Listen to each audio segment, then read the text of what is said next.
right, this is as Rube Goldberg as it gets, but I got it. I went to 58.5 newtons on the length of that wrench, and that'll give us 10 newton meters. So now I got to turn that screw 1/4 of a turn, and we'll be done with tightening that screw. I am finally getting around to getting this darn pump installed. So we greased up with silicone grease all of our ports. This little nipple, I got a new one. It's aluminum instead of the plastic stuff. I checked the tightness on these screws. 2 of them were a little bit looser than the others. And I took the seal out from here and put a little bit of grease down in the groove. And then I put a light coat of grease on this casting since it's so porous. And I got a light coat of grease on the engine block. And all I got to do now, 'cause it's been so darn long since I took this thing apart, is hope I put it back together in the right sequence. Otherwise, it's going to be even a longer job. I got it. It was pretty tough, man, to get everything to line up. This belt is a little bit snugger than the old worn out one. And in order to get, you got to put the belt on the cogs first, and you kind of can't push the pump over enough to get this nipple to go in there. It took me like 3 different tries, but I got it.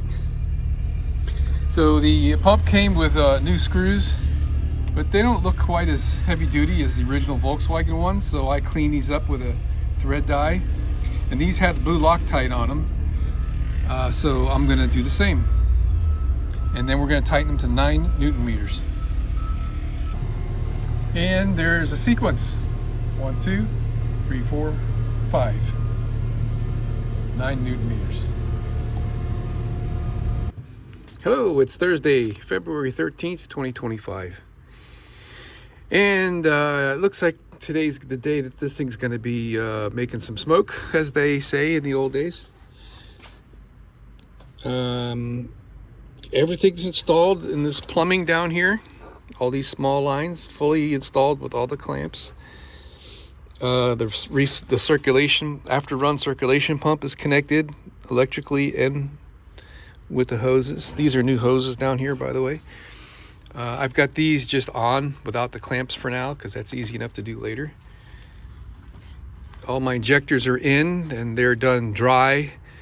You clean the ports with a little bit of carb cleaner and a little round brush, and you just kind of wiggle these things and push them in.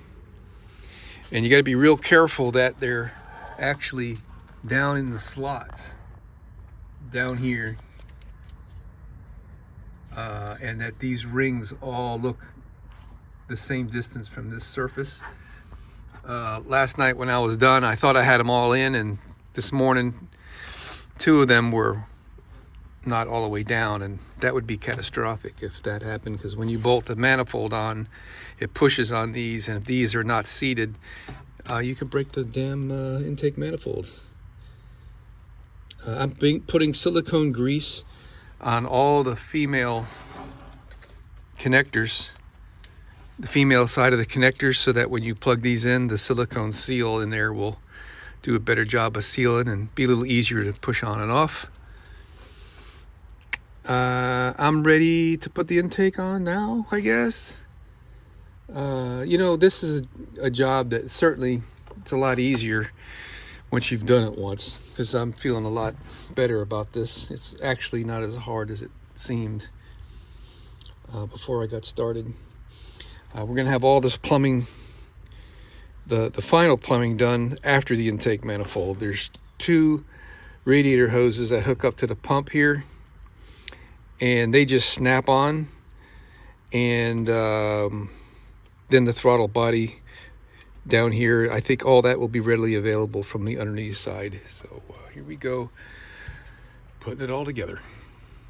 Next comes these port divider plates. And there's still some PB Blaster down there. I should wipe those out. Yeah, that one too. They all do, I guess. I did that just for rust purposes, since this was sitting for so long, mostly. I'm gonna pull the 4 spark plugs out before I go to crank this, just to make sure there's not a liquid lock, and then I'll crank it with the spark plugs out, because I'm not 100% sure how much liquid actually got past these intake valves when I was doing the cleaning work. All right, here goes. Like I said, I put a little bit of lube in the inside of all these electrical connectors and a tiny bit of silicone inside these ports for the fuel injectors, just so that they'll slip on nice and easy. And these little valves here that move with this vacuum diaphragm, they clean up easily, just scraping with a razor blade and a little pick tool. And I got my little divider plates in there. My ports are blown clean.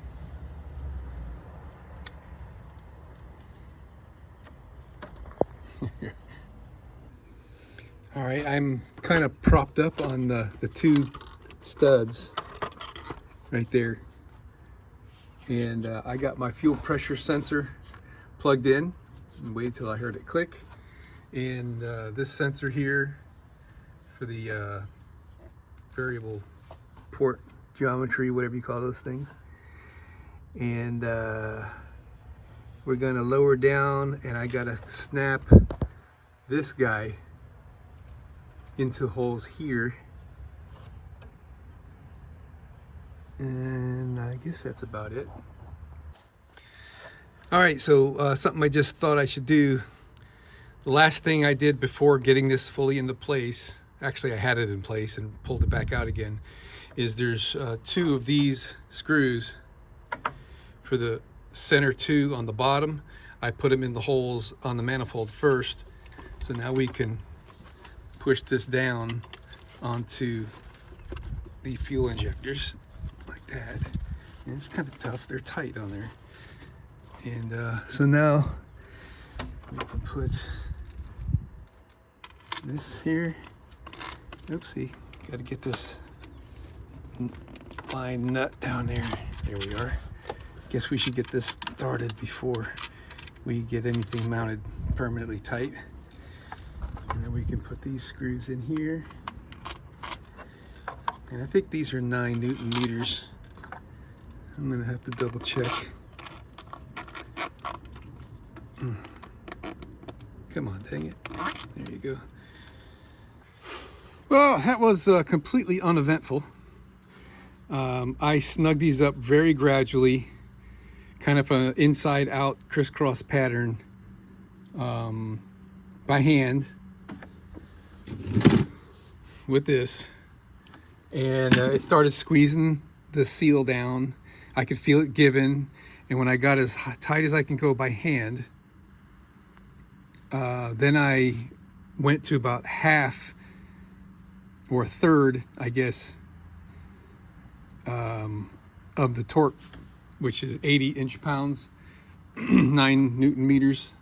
And then I went to half, and I got all the way around, and then I went to the full torque of 9 Newton meters. Well, this was a really scary event. I'm just about done here. I still have to put the throttle body on and some hoses and stuff. And I was just doing a little picking up, and I found this screw. It's like, where in the world did this go? And I'm thinking, I spent the last 20 minutes trying to figure out where this screw goes, because, you know, the horror story is it's like the first thing you're supposed to put in, kind of a deal. I found it. It's the original screw from this little adapter right here. That was scary. All right, we're getting ready to put the throttle body on, and that green seal there would not stay. It looks like it's designed to have little clippy clips in there to help it stay in place, but it didn't. So I had to put a little bit of grease in the groove up there. And now we're gonna bolt the throttle body on, and it uses these wood screw looking things, and they're 5 Newton meters torque. Well, I think I'm done. Clamps, I tighten those two for this tube. Those connectors are on.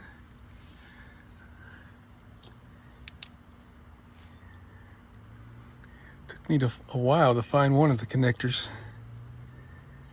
I'll show you where that one was in a minute. All right.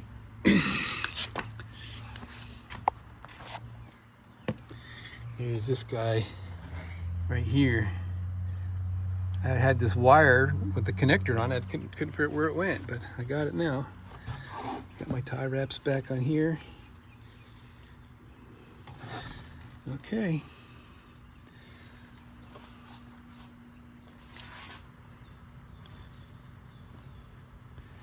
I guess I should change the oil now.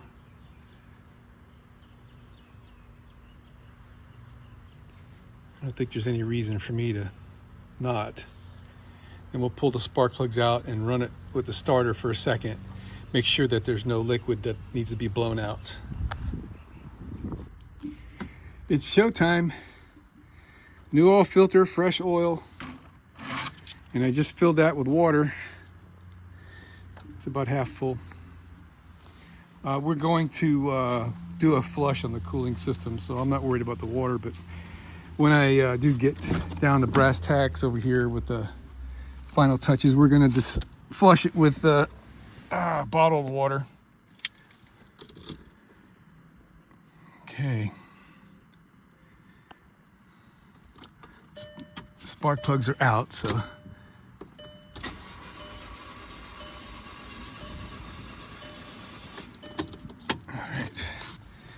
that sounded decent.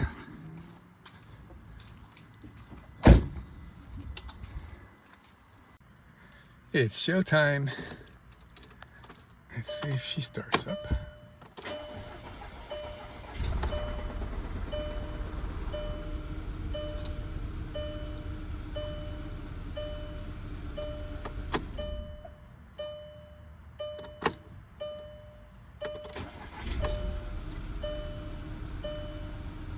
Sounded a little funny at first, didn't it?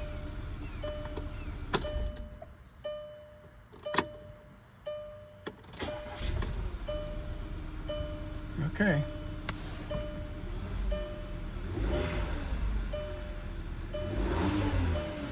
Imagine we got all kinds of codes since I was cranking it earlier with all the spark plugs disconnected and whatnot.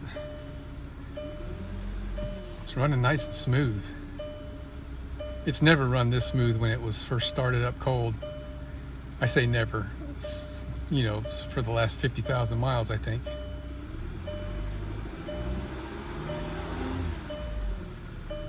All right, let's see what the water's doing.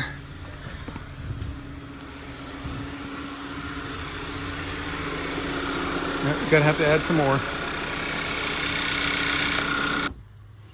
All right, man. I'm calling this job done. I have no leaks, although it didn't pressurize because I left this open. I've run it until the fans kicked on, and we've got a good solid flow of hot coolant coming back to the tank. All the air's out. I put some flush in here. I'm gonna run it and then drain it and then fill it, and that's gonna be done. I'll do the drain and fill tomorrow after it cools off. But I'm very happy.